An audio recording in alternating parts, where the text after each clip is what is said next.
រា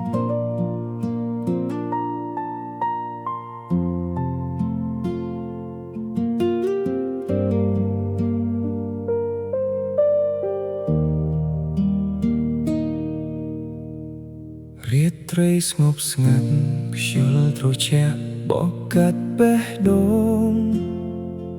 អង្គុយម្នាក់ឯងសម្លឹងភ្លឺដែលធ្លាប់ដើរជាមួយអូន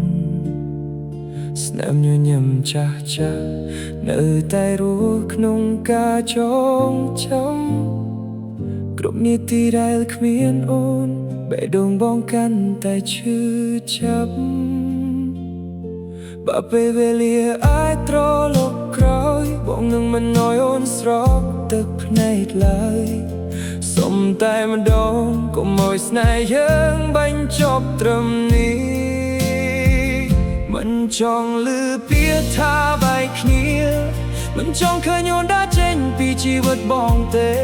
បេះដូងមួយនេះនៅតែស្រឡាញ់អូនដែរទោះពិភពលោកប្រែប្រួលក៏មិនប្រែចិត្តឡើយមិនចង់ឮពា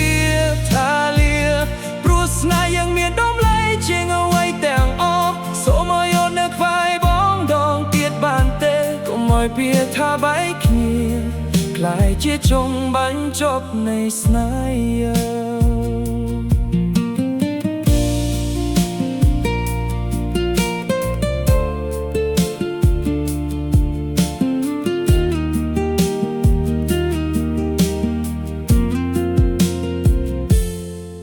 រូបថតចាស់ចាស់នៅលើទំមិនដែលផ្លាស់ទី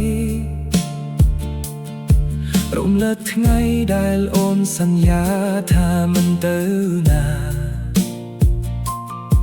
តែថ្ងៃនេះនៅសល់តែភាពស្ងៀមស្ងាត់នឹងទឹកភ្នែកដែលហូរដោយគ្មានអ្នកជួយឲ្យបើកាយស្រឡាញ់អាចជួចជុលអ្វីដែលបែកបាក់បងនឹងប្រមូលបេះដូងមកជួបម្ដងទៀតសង្ឃឹមថាអូននឹងត្រឡប់វិញឲ្យរឿងយើងចាប់តាមសារជាថ្មីមិនចង់ឮពាក្យថាបែកគ្នាមិនចង់ឲ្យស្នេហ៍នេះបាត់ទៅជាមួយពេលវេលា